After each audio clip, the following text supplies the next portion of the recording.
Welcome to My Naturally Sweetened Life. My name is Darlene. Let me show you how to make and can zesty salsa.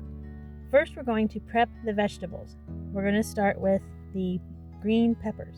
Use a serrated knife to cut the top off and take the seeds out by running your knife around the inside of the pepper. They should all come falling out. Tap your pepper against the side of the bowl and the seeds should come out too.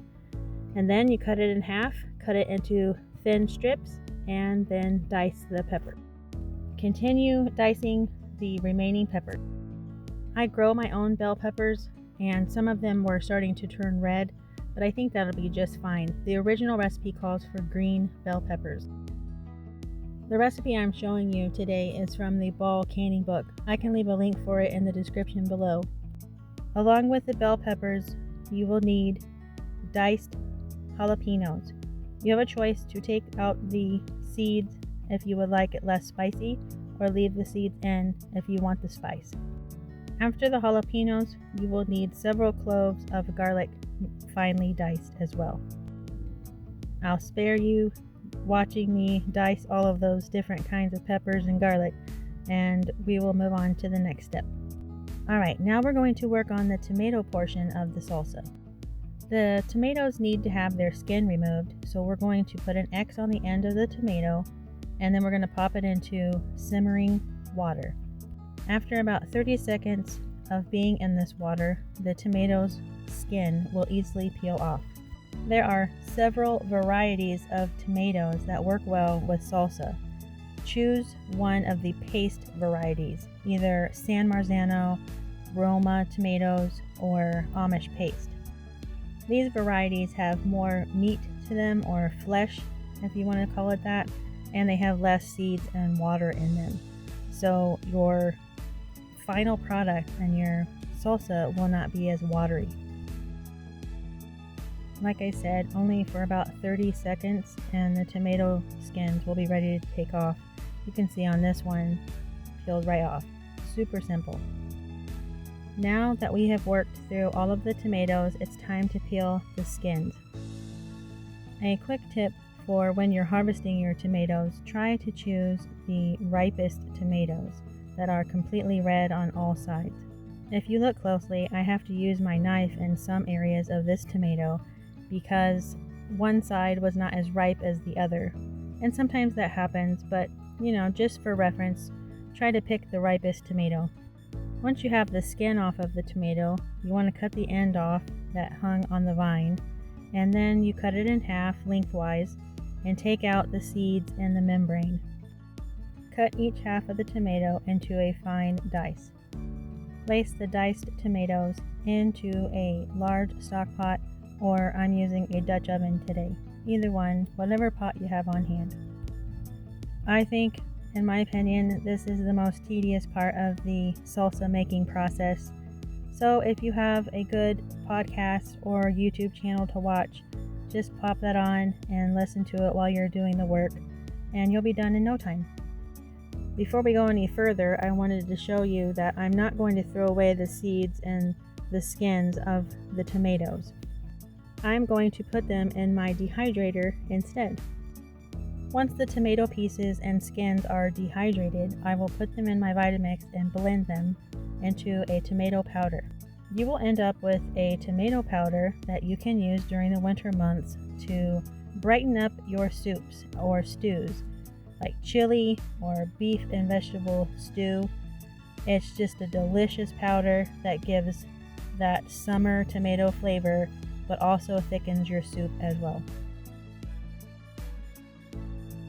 Okay, here are all our diced tomatoes ready to be made into salsa. To that, I'm adding the green peppers, and like I said, some of them were turning red, but I think that's just fine. And also, we add the diced jalapenos. I do not take the seeds or the membranes out for these because I want all the spice, but that is up to you. The next thing that goes into the pot is diced onions. I already have these pre-diced and frozen in my freezer, so all I had to do was get them out and take them out of the bag and put them right into the pot. I love how easy it is. There's no crying from cutting onions, and it's super easy and it saves me some time. I don't show it here in the video, but you do need to add the minced garlic as well. This pot is getting really full with all of these ingredients, but I think we're gonna make it. Once we get it all stirred in, it'll be fine. We did it. It actually fits. I thought I was gonna have to get a bigger pot, but it worked out. Turn your heat on medium-high and cook the salsa for about 10 minutes. I'm gonna go a little longer because I added frozen onions and I wanna make sure that they thaw and get cooked as well. I let the salsa simmer for about 15 minutes. It looks really good. Now we're going to add the salt. It looks like a lot of salt, but I do have a double recipe going on in this pot. So we add the Himalayan pink salt and then apple cider vinegar. I really love the flavor of this apple cider vinegar. I just think it's perfect for the salsa. And I use raw apple cider vinegar. I do not use the pasteurized version from the store. And I think raw apple cider vinegar tastes so much better.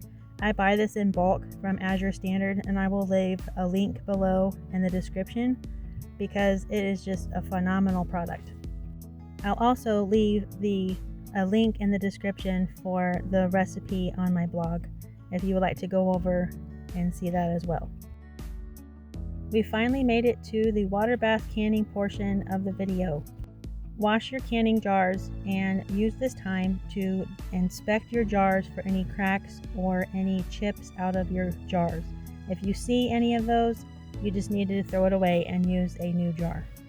While I'm washing the jars, I want to let you know that there are no tested recipes that use quart-sized jars. The recommended size for salsa is a pint or half a pint. So I guess I'm kind of being a little bit of a rebel canner here because I am choosing to use quart-sized jars. This is a decision that you need to make for your own family, and if you feel safe using pint jars and not quarts, that is fine with me. Fill the jars with hot salsa up to a ½ inch headspace. A quick tip for the beginner canners: you always want the inside liquid or vegetables or whatever you have inside of your jar, you want it to be the same or around the same temperature as the water inside of your canner. So if you have boiling water in your canner, you want boiling hot salsa in your jar, because if your salsa is cooler than the water inside of your canner, you're going to have a higher risk of cracking your jar. And man, is that a terrible experience. All that hard work and your jar cracks. You don't want to be eating little shards of glass. So please be careful and mindful of that. Wipe the rims of your jars with a clean wet cloth. This ensures that the jar is clean and there is nothing that's going to get between the jar and the lid so that you can get a really good seal. Put on the lids. I love Superb lids, by the way. I get them from Layman's.com in bulk. They are made in Ohio, which means they're made in the USA. I love that they're local to me because I live in Ohio as well. And they have a very good seal rate. I love these lids. Place the jars into the canner and make sure that the water is about 2 inches above the top of the jars. After all the jars are in the canner, put the lid back on, turn up the heat, bring it to a boil, and once it's at a rolling boil, start your timer. Once the timer is done, you turn the timer off, you turn your heat off, and very carefully take the lid off of the canner. It's going to be very hot, the water is going to be boiling, so make sure the lid is away from you. And then we're going to keep the lid off and just let it sit for 5 to 10 minutes, letting everything settle down so there's no more boiling water and it cools off a bit. Once that happens, you take your jar grabbers and take the jars out of the canner and place them on a towel-lined countertop. Let them cool completely, and then you can take the rings off and check for a good seal. Wash the outside of the jar, label them, and store them in a cool, dark place, out of the direct sunlight. I recommend that you use these within a year. If you like this video, please give it a thumbs up and please consider pushing that subscribe button. I think homemade salsa is a labor of love, but it sure is delicious. And as always, thanks for watching, and I'll talk to you later.